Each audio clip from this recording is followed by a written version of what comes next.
네, 오늘 절정이라는 폭염 소식으로 시작해보겠습니다. 네 분 모셨는데요. 김은배 전 서울청 국제범죄수사팀장, 오윤성 순천향대 경찰행정학과 교수, 강신학 변호사, 그리고 서상희 사회부 기자와 함께합니다. 어서 오세요. 안녕하세요. 네, 그야말로 대한민국이 용광로 같습니다. 밖에 있지 않아도 집에 있어도 굉장히 더운데 서 기자, 오늘 폭염이 최고조라고요? 정말 덥습니다. 출근길에도 더웠는데 지금 딱 12시 점심 먹고 이제 점심 먹으러 가시는 분들 정말 사우나 찜통 안에 앉아 있는 것 같다 이런 이야기들 많이 나오는데요. 실제로 기상청 발표 결과 오늘이 가장 덥다고 합니다. 한낮의 서울 기온은요 무려 37도까지 오르면서 올 들어서 가장 더울 것으로 예보됐고요. 전국 대부분 지역도 지금 지도를 보시면 저렇게 붉게 표시된 부분이 폭염 경보가 내려진 곳이에요. 그러니까 전국이 거의 지금 찜통 불가마에 부글부글 끓고 있다. 그 정도로 많이 더운 것 같은데요.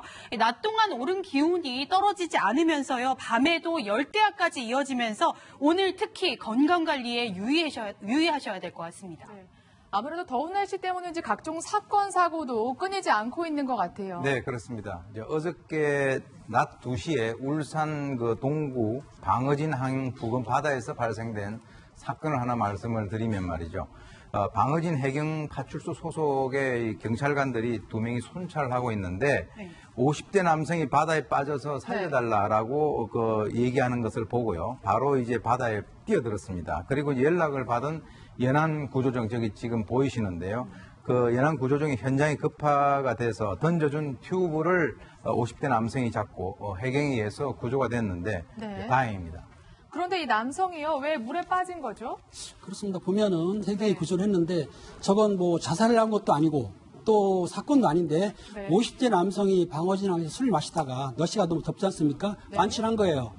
더위가 너무 더우니까는 더위를 피하려고 그냥 바다로 풍덩 뛰어든 거예요. 그렇군요. 그래가지고 해경에서 구해가지고 병원을 갔는데 건강 이상 없으니까 치료받고 바로 귀가를 시켰다고 합니다. 그렇군요. 사실 이거는 무사히 구조되면서 해프닝으로 끝났지만 무엇보다 최근 폭염 속에서 밭일하시는 그리고 외출하시는 노인분들의 건강이 아주 염려됩니다. 심지어 숨지는 사고도 계속해서 들려오고 있더라고요. 예, 맞습니다. 지금 야외에 나가서 활동하다가 특히 밭일을 하다가 이렇게 숨지는 사고가 계속 일어나고 있는데 이것은 해마다 사실은 반복되는 것인데 특히 좀 주의를 해야 될 것 같습니다. 어제 오후인데요. 경북 포항시에서 그때는 낮 최고 기온이 34.1도를 기록했거든요. 이때 71세 여성이 사망을 했는데요. 고추밭에서 일을 하고 있었다고 합니다. 낮부터 말이죠. 그러다가 아무래도 열사병으로 사망한 것이 아닌가 이런 얘기가 있고요. 그다음에 그제 오후죠. 토요일 오후입니다. 이때는 경북 고령군에서 이때는 낮 최고 기온이 35도를 기록했는데요. 85세 여성이 또 대추밭에서 일을 하다가 밭에서 일을 하다가 사망을 했다고 하고요. 그다음에 2일 오후 경북 김천에서인데요. 이때는 또 86세 여성인데 대추밭에 들어가서 일을 하다가 사망했다고 하거든요. 35.6도를 이날은 낮 최고 기온이 기록을 했습니다. 어쨌든 지금 보면은 다 사망한 시간이 7시, 5시 이렇게 오후예요.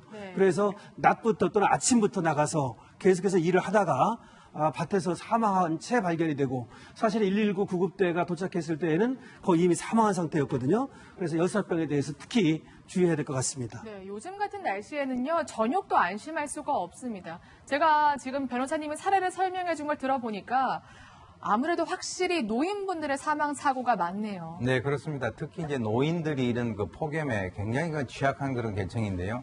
지금 국립재난안전연구원 그리고 국립기상연구소 자료에 의하면 이 폭염 사망자가 급증을 하는 기온대가 있습니다. 그것은 이제 도시 지역 같은 경우는 29도, 농촌 지역 같은 경우는 31도 기준을 보고 있는데요.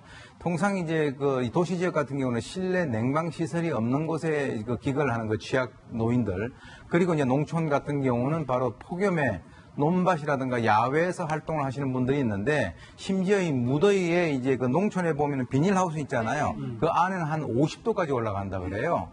그래서 이제 이 비닐하우스 내에서 고온에서 이제 작업을 하시는 분들이 좀 천천히 올라가니까 조금만 더 하고 하다가 딱 쓰러지시면 돌아가시는 그런 상황이 되기 때문에 주의를 하셔야 될 것으로 봅니다. 네.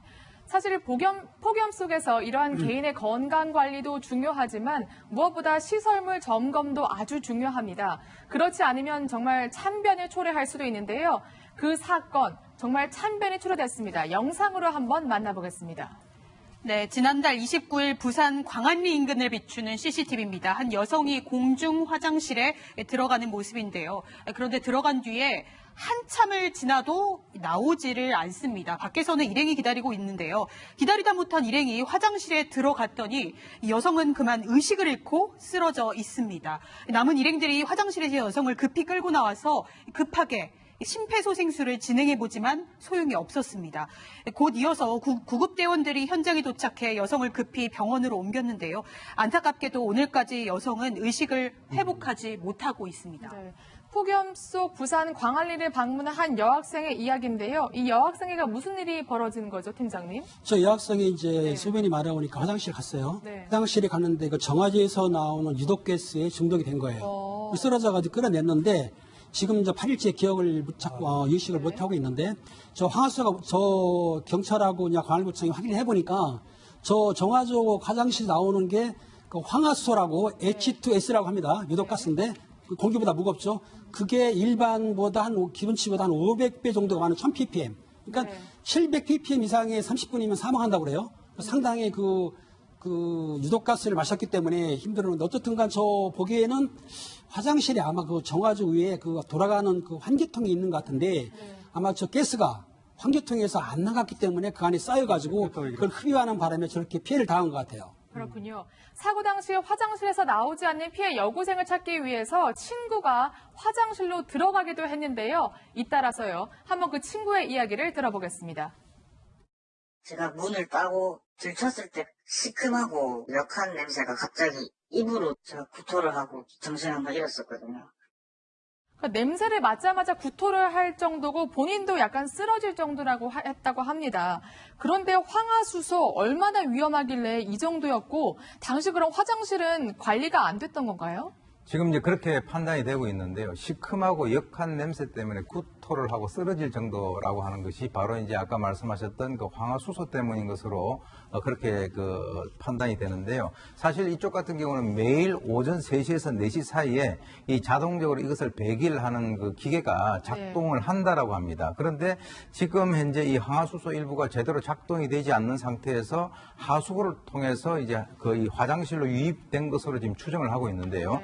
지금 이제 경찰 같은 경우는 특히 그 정화조에 있는 그 배수구에 문제가 있는 것으로 지금 이제 판단을 하고 있습니다. 그래서 가스안전공사하고 이제 합동으로 이제 감식을 할 예정이고요.